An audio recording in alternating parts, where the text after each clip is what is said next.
Welcome back to another reading of SCP Resurrection, dear researcher. Today we'll be reading Girls' Night Out, Part 1, Dressing Up, by Dr. Clef. Now, without further ado, Girls' Night Out, Dressing Up.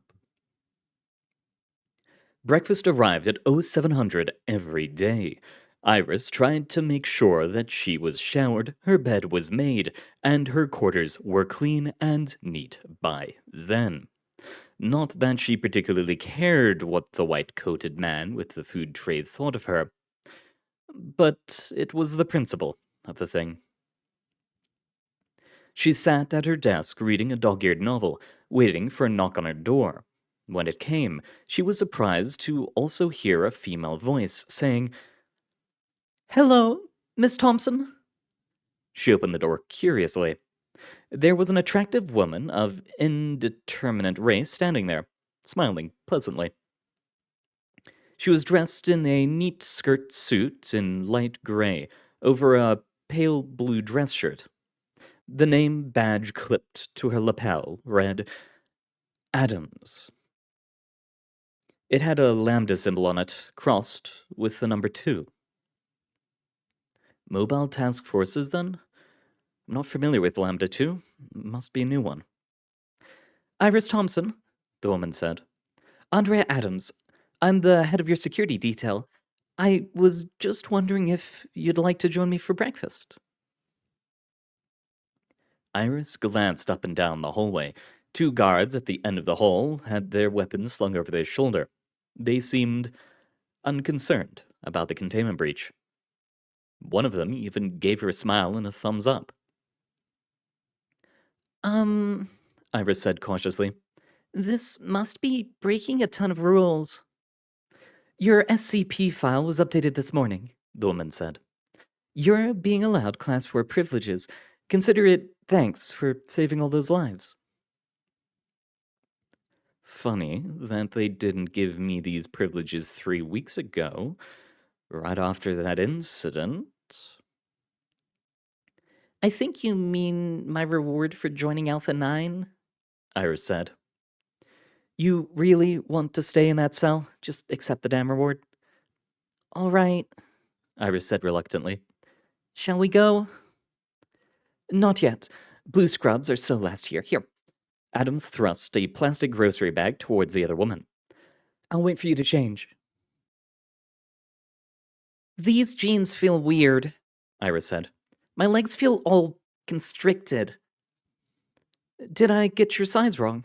Adams asked. I looked up the report from your last physical. The jeans are fine. I just haven't worn jeans in 9 years, Iris pointed out. And I'd almost forgotten how to tie shoelaces, too. Special containment procedures, humanoids were only allowed soft slippers, less opportunity to hang yourself or improvise a weapon without shoelaces. Well, hopefully you'll have a chance to get back into practice in the near future, Adams said. She opened the door of the Site 17 cafeteria. After you. The din of conversation in the mess hall didn't ebb as the 2 women entered. Word of Iris's updated containment procedures must have gotten around. No one turned to gawk at the SCP walking free in the restricted area. A few did stare at the strikingly attractive woman in the gray skirt suit. Probably some of those stares were also intended for her, the moderately attractive one in t-shirt and jeans. It was strange how comforting just being looked at felt, compared to wondering if the armed agent was going to decide that you'd taken a threatening action and go for his weapon. Adams shrugged off the stairs like rain and walked confidently up to the counter, picking up 2 orange plastic trays and passing one to Iris. Hey, Flames, she said to the bearded man in the white chef's apron. 1 Denver omelet special. She glanced over at Iris. What do you want? I'll buy. Oh, Iris felt a brief moment of panic. She hadn't had to decide what to have for breakfast in years. She thought back over the variety of meals that had arrived in her cell room door over the years and settled on one that she'd found most appealing. bagel, cream cheese, and fruit salad. Please. Ah, yes, breakfast menu 12, the bearded man said. You don't need me for that. You can pick up continental breakfast stuff at the cold bar. Oh, I'm sorry, Iris stammered. It's all right. The bearded man smiled pleasantly. First time in the cafeteria, Miss Thompson? Well, yes, Iris said nervously. No problem. Hope to see you again later. If you come back for dinner, I'm making my special chili. which you should not eat unless you want to suffer the wrath of SCP-666 and a half, Adams interrupted. I'm not familiar with that one. Iris said nervously. Which containment block is he in? Adams and Flames both laughed out loud. All right, so SCP-666 and a half is horrible digestive problems, Iris said. SCP-006-J is gigantic bugs, and SCP-095-J is Comic Sans. Any other stupid in-jokes I should know about so I don't embarrass myself again? No, that's about it, Adams said. I'm surprised you never picked them up during your time in mobile task forces. I hung out with geeks, Iris said. They mostly made jokes about Portal and Half-Life. SCP-003 Lambda is a video game that has the anomalous property of never being completed, ever. That sort of thing. I guess even a group like ours has its cliques and circles. I suppose it's inevitable in an organization as large as ours. Iris picked up her knife and began spreading cream cheese over her toasted bagel. I suppose that's true. Adams smiled. You agree then? You're a member of the Foundation? When did I ever say that? Right now, when I referred to our organization and you didn't object. Maybe I'm not one of those Sherlock types that picks up on tiny turns of phrase. Not everyone makes a big deal out of the specific words people choose to use. You also took interest in the in-jokes among the staff, Adams pointed out. Which means you have an interest in being part of our culture. So what the fuck's your point? Iris took a vicious bite out of her innocent bagel. No point, just trying to get to know the person they want me to take a bullet for. Adams picked up another forkful of omelet and chewed thoughtfully. Iris took a bite of her fruit salad. The silence continued.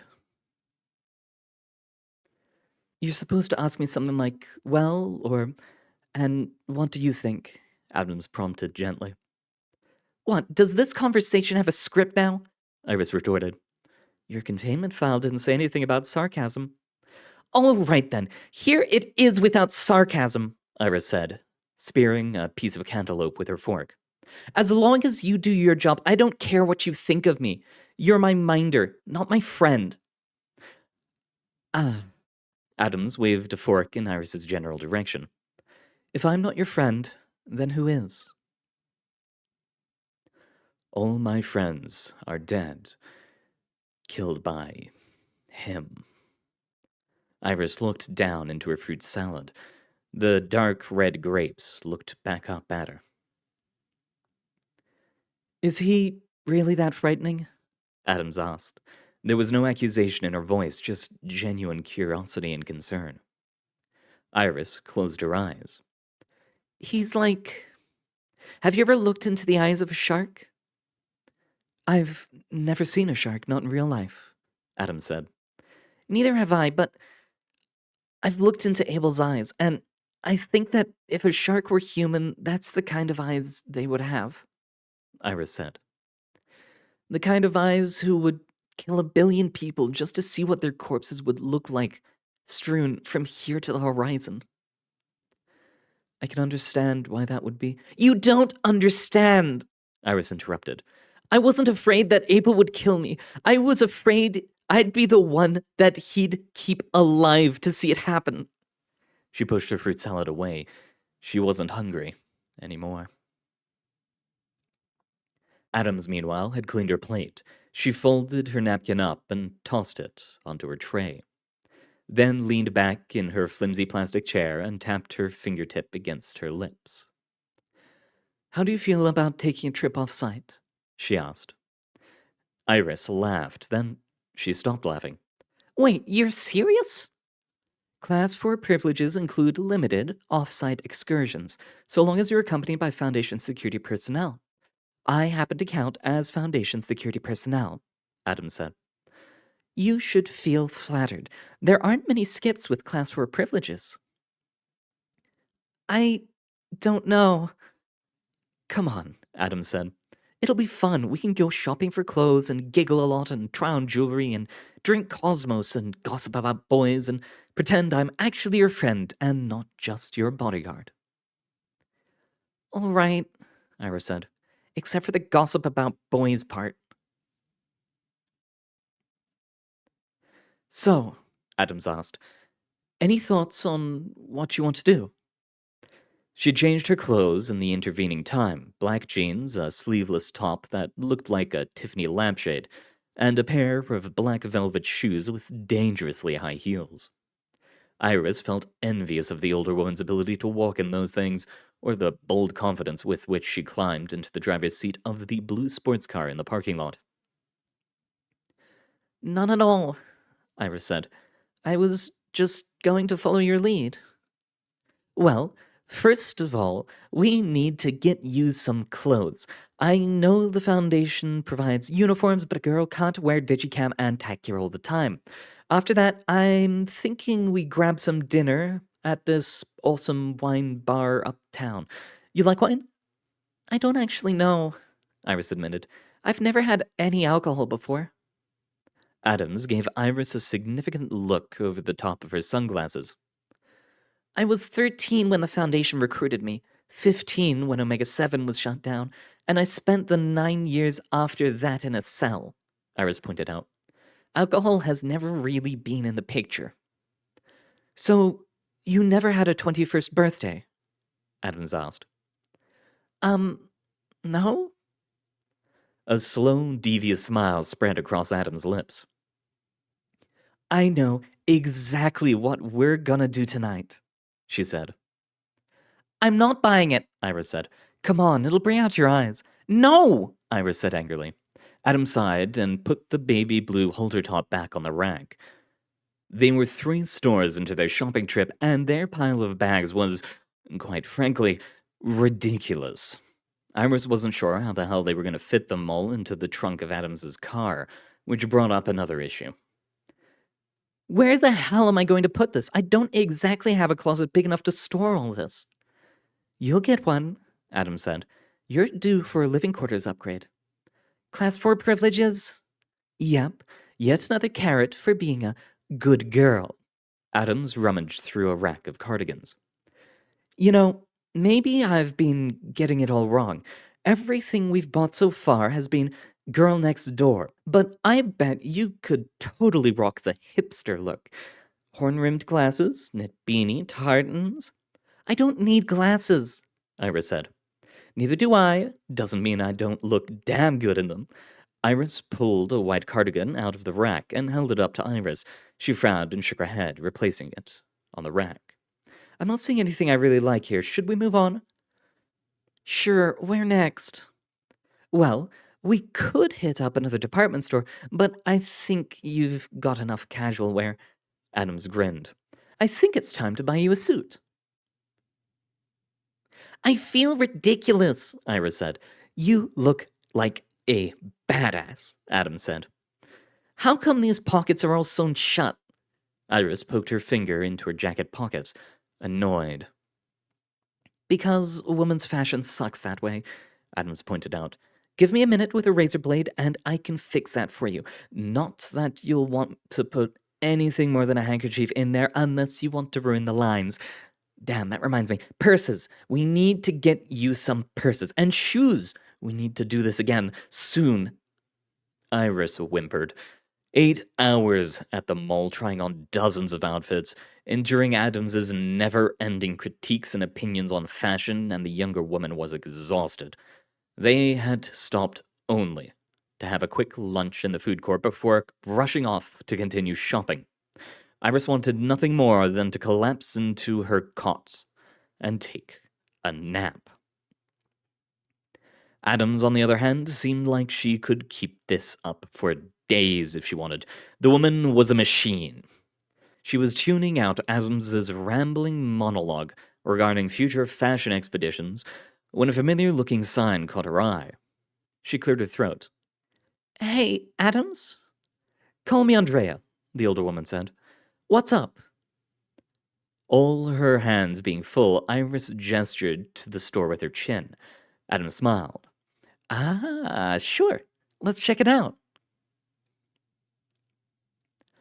"Welcome to Camera Shack," the bored-looking teenager behind the counter said. "Can I help you with anything?" "Yeah," Iris said. She ruthlessly dumped her double armful of clothing into Adams's arms. "Where's your Polaroid film?" "Polaroid?" the pimply-faced teen said dubiously. "Yeah," Iris said. "I need some film for a one-step 600. "Shit. I don't think we've carried that in years. Hang on, let me get my manager." He climbed down off his stool and opened up the door to the back room. "Hey, Greg!" he shouted. "Yeah!" a voice called back. "Got a lady out here asking about Polaroid film?" "Hang on." There was a shuffling sound, and then the clink of tools, and then an older man in a plaid shirt with an impressively large beard came out of the back room. "Polaroid, huh? You and me both get," the man said sympathetically. "What model?" "One step 600, Iris said. G1. "Oh, wow. That one's a classic," the older man said. "Yeah, we haven't carried 600 series film since Polaroid went out of business in 2008. "Oh," Iris said in a small voice. "There's this company, calls itself Impossible, brought out the machinery and manufactures the film under a new label. You could try them." "Could you put in an order for me then?"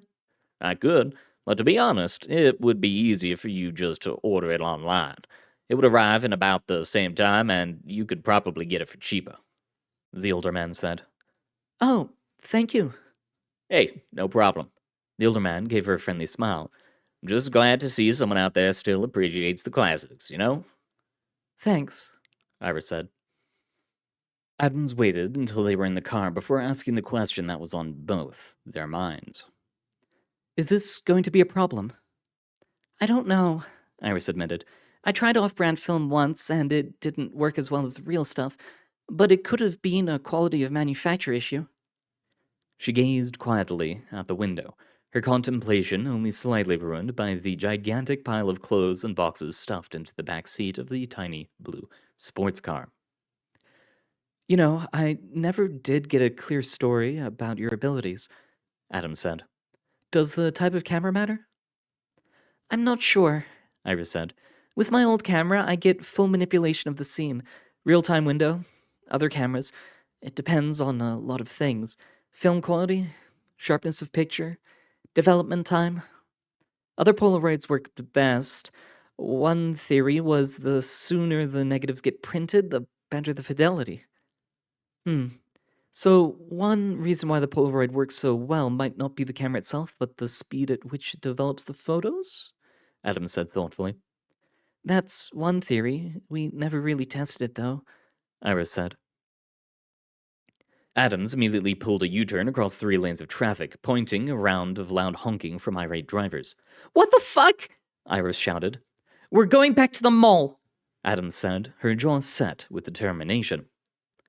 "Hello," the chipper young woman in the khakis and blue polo shirt said. "Welcome, but I need to buy a tablet and smartphone," Adams said forcefully. Okay," the Best Buy employee stammered. "Which brand?" "I don't care." Adams took off her sunglasses and fixed the hapless employee with an intense stare. "Just show me the ones with the most megapixels." "We're gonna get in trouble," Iris groaned. "We can't get in trouble. This is what they're asking you to do, right?" Adams placed the empty smartphone box on the roof of her car, next to the box from the tablet computer. "They want me on a mobile task force, yeah," Iris pointed out. But it hasn't even been activated yet. Call it a training exercise then.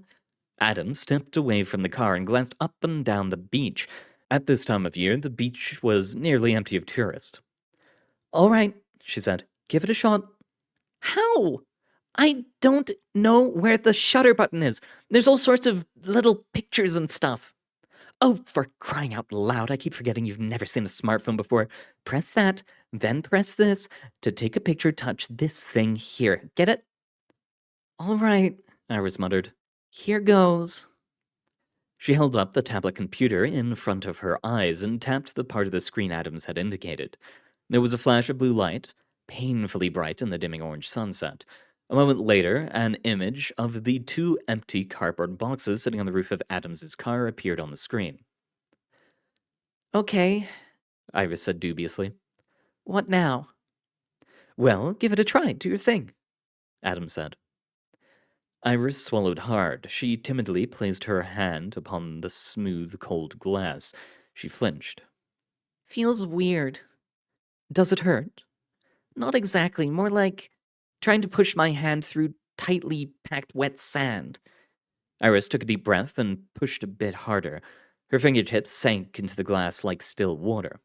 At the same time, a ghostly image of a hand appeared in the air in front of Adams's car and pushed against the two empty boxes. They tipped over onto their sides. Nice work, Adams said admiringly. That's gonna come in handy. I'm out of practice, and this thing doesn't feel right. Iris frowned. Her fingertips were a bit numb. Rubbing her hands together helped. With my old camera, I could have picked up one of those boxes and stacked them on top of each other. Well, keep practicing, Adam said. If you can pull it off with digital, you won't be limited by the amount of film you're carrying. Yeah, Iris wiped her fingers on the hem of her t-shirt. I think there might be a knack to it that I just don't get yet. Well, if all else fails, you've at least got a neat little toy to play around with, Adam said. I'm not sure what I'd ever use it for, but thanks, Iris said.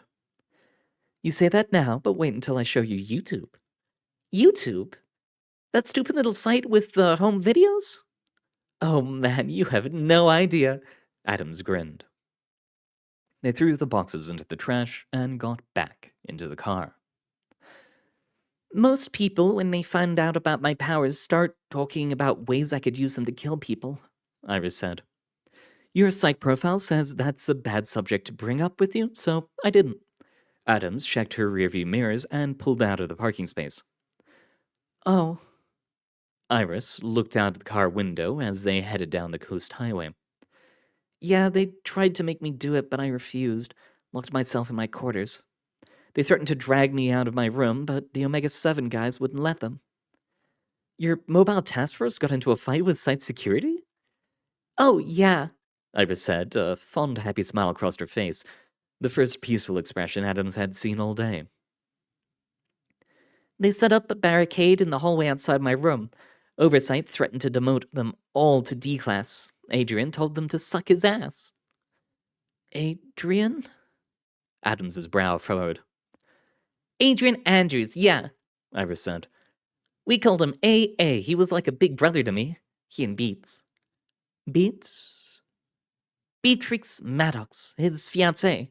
Iris flinched as she remembered how that love story had ended. She soldiered on. She died.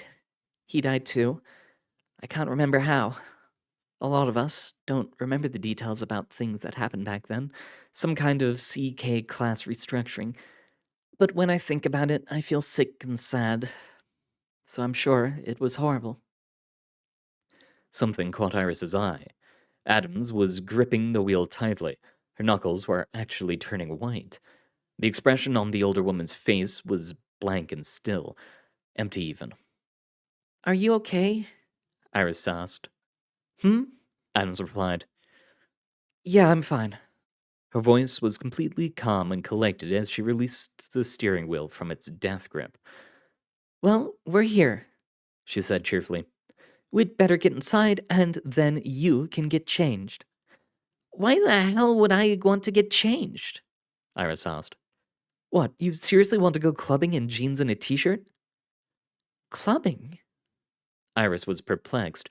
Then she got concerned. Then she saw the beach house. Adams? She asked. Where exactly are we? We're definitely going to get into trouble now, Iris groaned. This has to break some kind of regulation, misuse of Foundation resources, maybe. If an agent comes by needing to hide, he can duck behind your shopping, Adams said primly. Besides, I don't think he'd complain overmuch about having to lay low in a safe house with a pair of pretty ladies. You're a bad influence, Iris moaned. You're going to get me demoted before I even join the teams. Aren't you supposed to be protecting me?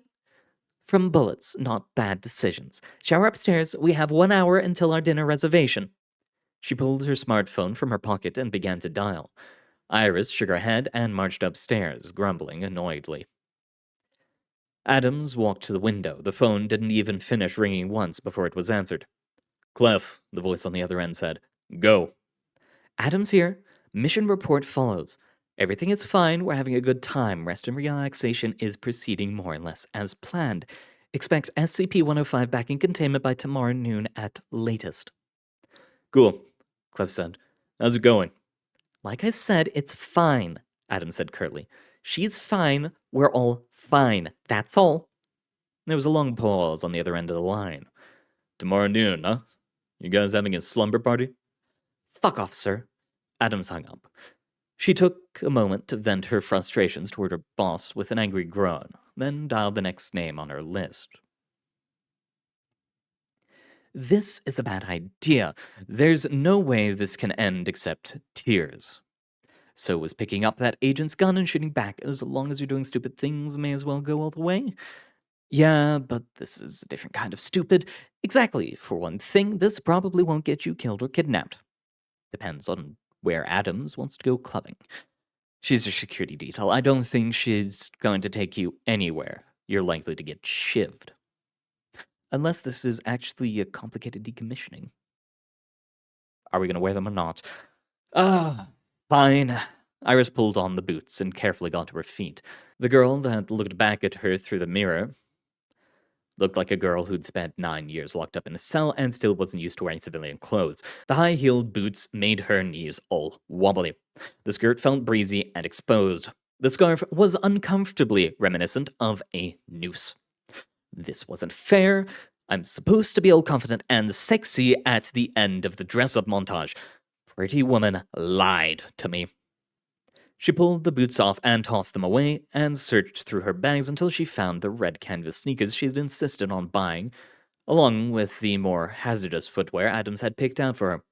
She traded the skirt for her jeans. The scarf could say. The scarf was awesome. Downstairs, she heard the doorbell ring. Iris froze. Cautiously, she moved to the bedroom door and eased it open just a bit. She could hear the front door open. Hey, Adams said. You made it. Yup, an unfamiliar female voice answered. We're the only ones who could, though. The rest of us are swamped. It was short notice, not too surprised. Iris is getting dressed, but she should be down in a few minutes. Iris sighed, relieved. She opened the door and walked downstairs. There were two unfamiliar women in the living room. One of them was taller and plump in a motherly kind of way. She was dressed like it, too, wearing comfy-looking jeans and a light blue blouse with ruffles. The other one had glasses, short, wavy brown hair, and wore a sweater vest over a white blouse and dark brown slacks. Cool, Adam said. She's here. Iris. This is Blair, Ross, and Chelsea Elliott, friends of mine. Hi, the shorter woman, Chelsea, said, waving shyly. She had a friendly, if timid smile, and her oval glasses perched delicately on the end of her prominent nose. Good to meet you, the older woman, Blair, said. She gave Iris a friendly hug, which was oddly reassuring. Awesome. Everyone's friends. That'll make it easier to celebrate, Adam said. Celebrate what? Your 21st birthday, of course, Adam said. It's a few years late, but every girl decides to have one. A moment of silence as three of the women in the room digested this new piece of information. Barcrawl? Blaze asked with some trepidation. Barcrawl, Adams confirmed. Iris turned pale. And that's where we'll end it for today, dear researcher. Thank you very much for coming. It has been an honor reading for you. As a note, the next 2 parts in this series have progressively more female voices, and as such, I've invited a fellow VTuber, Sake River, to join us for this reading. I hope that you'll enjoy. She'll make a short appearance in the next one, and a significant portion of the one after that. But, again, thank you very much for coming, everyone. It's been an honor reading for you.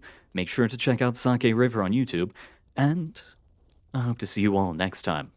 Good luck out there.